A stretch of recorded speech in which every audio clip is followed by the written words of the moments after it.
Intermediate first year Sanskrit ఐపీలో 16 romans ఉంటాయమ్మా. 16 రోమన్స్లో మనకు 14th రోమను అనువాదములు ట్రాన్స్లేషన్స్ అంటారు. ఇది 5 మార్క్స్. భాషాంతరే అనువాదత 5 ఇస్తాడు, 5 రాయాలి, చాయిస్ ఉండదు. కాబట్టి మొత్తం అన్నీ చదివేయాలి. మొత్తం ఓవరాల్గా 25 ఉన్నాయి, చదివిస్తుంటే చాలు. అయితే ఇక్కడ అనువాదం అనేసరికి మనకి 3 కాలాలు గుర్తుపెట్టుకోవాలి: వర్తమాన కాలం, భూతకాలం, భవిష్యత్ కాలం.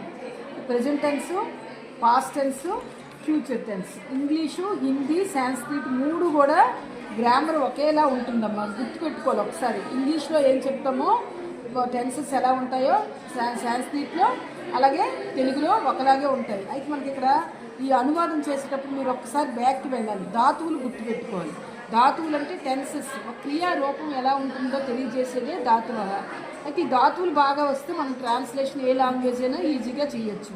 ఇక్కడ మనం ఒక్కసారి బ్యాక్కి వెళ్ళి ధాతువులు గుర్తు చేసుకొని, అలాగే లట్టు, లుట్టు, లడ్డు, ఇది ఒక వీడియో చేశాను నేను. అవి ఒకసారి గుర్తుపెట్టుకుంటే మీరు ట్రాన్స్లేషన్ ఈజీగా చేయొచ్చు. మనం ఫస్ట్ వర్తమాన కాలం చూద్దాం. ప్రెజెంట్ టెన్స్ అంటే స్టిల్ ఇప్పుడు జరుగుతుంది. ఎలా ఉంటుంది? ఇంగ్లీష్లో అయితే మీరు ఇన్ఫామ్ కంపల్సరీగా వస్తుందని గుర్తుపెట్టుకోండి అమ్మా. ప్రెజెంట్ టెన్స్ అంటే ఇప్పుడు జరుగుతున్నది కాబట్టి ఇన్ఫామ్ వస్తే చేస్తున్నాము, ఇప్పుడు అవుతున్న పని అని ఒక్కసారి మైండ్లో గుర్తుపెట్టుకుంటే సరిపోతుంది. ఇక్కడ మనకి ఎలా ఇస్తారు సెంటెన్స్? సహా దేవం నమతి. టీ అనేసరికి మనకి ప్రథమ పురుష ఏకవచనం గుర్తు తెచ్చుకోవాలి అనువాదంలో. అతడు దేవుడికి నమస్కరిస్తున్నాడు. ఈజ్ సల్యూటింగ్ టు గాడ్ అంటే ఇది కంటిన్యూస్ టెన్స్, ఇప్పుడు స్టిల్ జరుగుతుంది కాబట్టి ఇన్ఫామ్ కంపల్సరీగా ఉంటుంది. ట్రాన్స్లేషన్ చేసేటప్పుడు ఈ సల్యూటింగ్ టు గాడ్ అని రాస్తే సరిపోతుంది. అలాగే తే పరీక్షాం లిఖంతి, అంతి వచ్చింది కాబట్టి ఇక్కడ ప్రథమ పురుష బహువచనం. వారు పరీక్ష వ్రాస్తున్నారు. They are writing the exam. అలాగే త్వం జలం పిబసి, సి అంటే మధ్యం పురుష ఏకవచనం. సి త్వం అంటే నీవు, నీరు త్రాగుతున్నావు. You are drinking water. Ing forms గుర్తుపెట్టుకోండి అమ్మా. అదే అన్నిటికీ కూడా ప్రెజెంట్ టెన్స్ అంటే ఇన్ఫామ్ కంపల్సరీ వస్తుంది ప్రతి సెంటెన్స్లో. You are drinking water. అలాగే 4th వన్ అహం గ్రామం గచ్చామి. మీ వస్తే ఉత్తమ పురుష ఏకవచనం. నేను, అహం అంటే నేను, గ్రామానికి వెళ్తున్నాను. I'm going to village. అలాగే వయం పాఠం పటామహ, ఇది ఉత్తమ పురుష బహువచనం. మేము పాఠం చదువుతున్నాము. వీఆర్ రీడింగ్ ద లెసన్ అని. అంటే ఇక్కడ ఏంటి? 5 ఇస్తాడు మనకి ప్రెజెంట్ టెన్స్లో. ఈ 5 బై హార్ట్ చేస్తే సరిపోతుంది. అది ప్రెజెంట్ టెన్స్ కాబట్టి ఇన్ఫామ్ వస్తుంది. ఇంగ్లీష్లో రాసేటప్పుడు ఇంగ్ రాస్తాం, తెలుగులో రాస్తున్నప్పుడు ఇప్పుడు చేస్తున్నాం. రాస్తున్నారు, నమస్కరిస్తున్నాడు, త్రాగుతున్నావు, అలాగే వెళ్తున్నాను, చదువుతున్నాము అని రాయాలి. ఏం చిన్న వర్డ్ తేడా వచ్చినా మనకు మార్పు పోతుంది. బై హార్ట్ చేస్తూ అర్థం చేసుకోవాలి ఏమ్మా. భూతకాలం అంటే పాస్ట్ టెన్స్, అయిపోయింది అంటే ఇక్కడ క్రియ పని అయిపోయింది అని గుర్తుపెట్టుకోవాలి. పాస్ట్ టెన్స్ అనేసరికి ఇక్కడ చూడండి, సా క్షీరం అపిభత్ అంటే ఏంటి? ప్రథమ పురుష ఏకవచనం. ఆ వస్తే మీకు ధాతువుల్లో గుర్తుపెట్టుకోవాలి. ఎక్కడ వస్తుంది? లడ్లో వస్తుంది. అంటే అయిపోయింది ఆ పని అని చెప్తున్నాం మనం. ఇక్కడ సా క్షీరం అపిభత్ ప్రథమ పురుష ఏకవచనం. ఆమె పాలు త్రాగింది అంటే already తాగిస్తుందని.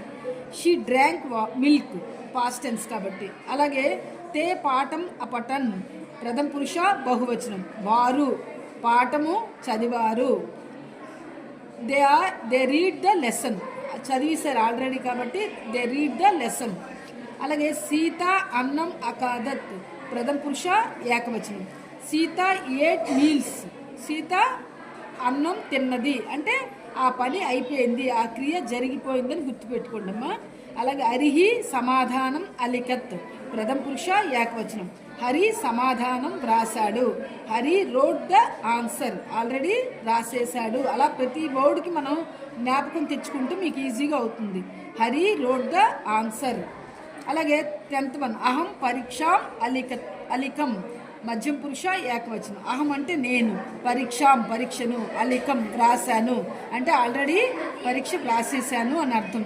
I wrote the exam, నేను ఎగ్జామ్ రాసేసాను అంటాం కదా, ఆ పరిస్థితిలో నేను పరీక్షను వ్రాసాను అని రాయాలి.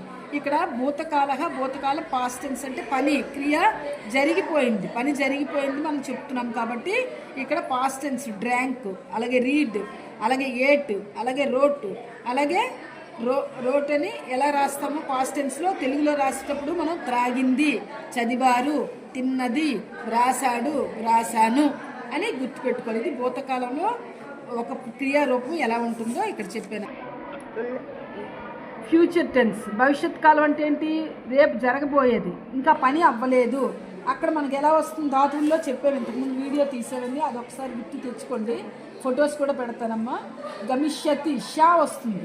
ఇక్కడ ఫ్యూచర్ టెన్స్ అనేసరికి షా వస్తుంది, అంటే ఆ పని జరగలేదు అనే విషయం మీరు జ్ఞాపకం పెట్టుకోవాలి. అర్థం చేసుకుని రాస్తే మీకు ఎక్కడ మిస్టేక్స్ రావు. చూడండి, సహా నగరం గమిష్యతి ప్రథమ పురుష ఏకవచనం.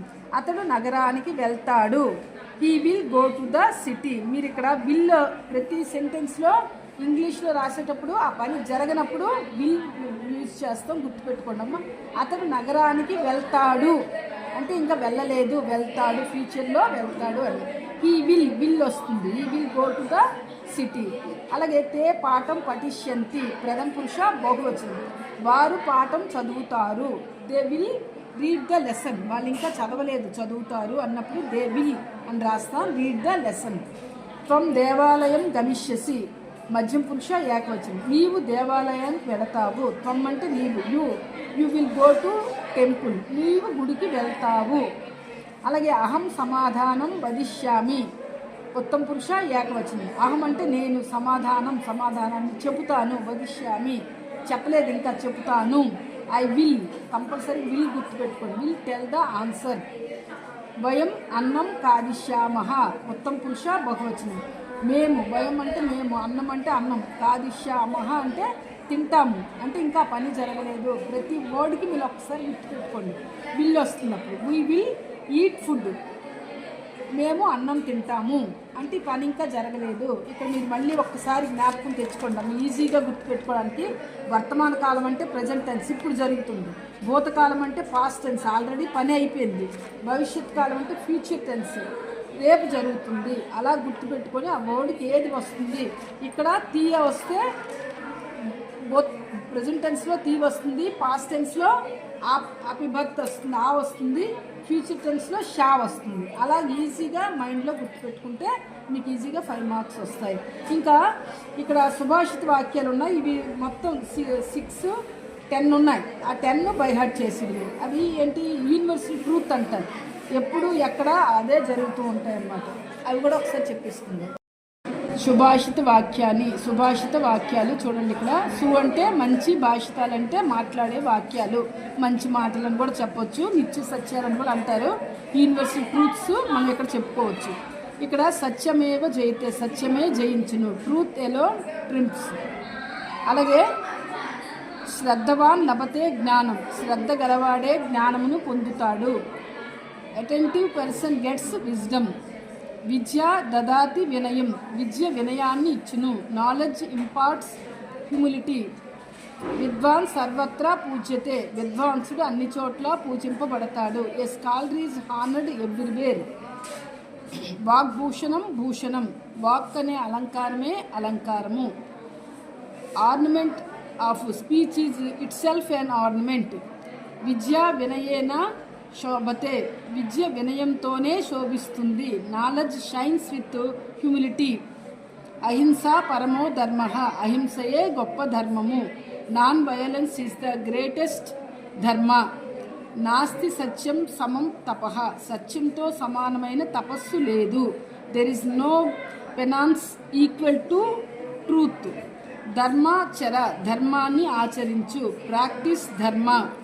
వందే భారత మాతం, వందే భారత మాతరం, భారత మాతకు వందనాలు. Solutions to mother India. వందే భారత మాతరం, భారత మాతకు వందనాలు. Salutations of mother India. ఇది చూడు లాస్ట్ కొంచెం. సుభాషిత వాక్యాలు చూడండి. ఇక్కడ సు అంటే మంచి, భాషితాలంటే మాట్లాడే వాక్యాలు, మంచి మాటలను కూడా చెప్పొచ్చు. నిత్య సత్యాలను కూడా అంటారు. యూనివర్సల్ ట్రూత్స్ మనం ఇక్కడ చెప్పుకోవచ్చు. ఇక్కడ సత్యమేవ జయితే సత్యమే జయించును, ట్రూత్ ఎలోన్ ట్రింప్స్. అలాగే శ్రద్ధవాన్ లభతే జ్ఞానం, శ్రద్ధ గలవాడే జ్ఞానమును పొందుతాడు. Attentive person gets wisdom. విద్య దదాతి వినయం. విద్య వినయాన్ని ఇచ్చును. Knowledge imparts humility. విద్వాన్ సర్వత్రా పూజ్యతే. విద్వాంసుడు అన్ని చోట్ల పూజింపబడతాడు. A scholar is honoured everywhere. వాగ్భూషణం భూషణం. వాక్ అనే అలంకారమే అలంకారము. Ornament of speech is itself an ornament. విద్య వినయేన శోభతే. విద్య వినయంతోనే శోభిస్తుంది. Knowledge shines with humility. అహింస పరమో ధర్మ. అహింసయే గొప్ప ధర్మము. Non violence is the greatest dharma. నాస్తి సత్యం సమం తపః. సత్యంతో సమానమైన తపస్సు లేదు. There is no penance equal to truth. ధర్మాచర. ధర్మాన్ని ఆచరించు. ప్రాక్టీస్ ధర్మ. వందే భారత మాతం. వందే భారత మాతరం. భారతమాతకు వందనాలు. Solutions to mother India. వందే భారత మాతరం. భారతమాతకు వందనాలు. Salutations of mother India. చూడు లాస్ట్ కొంచెం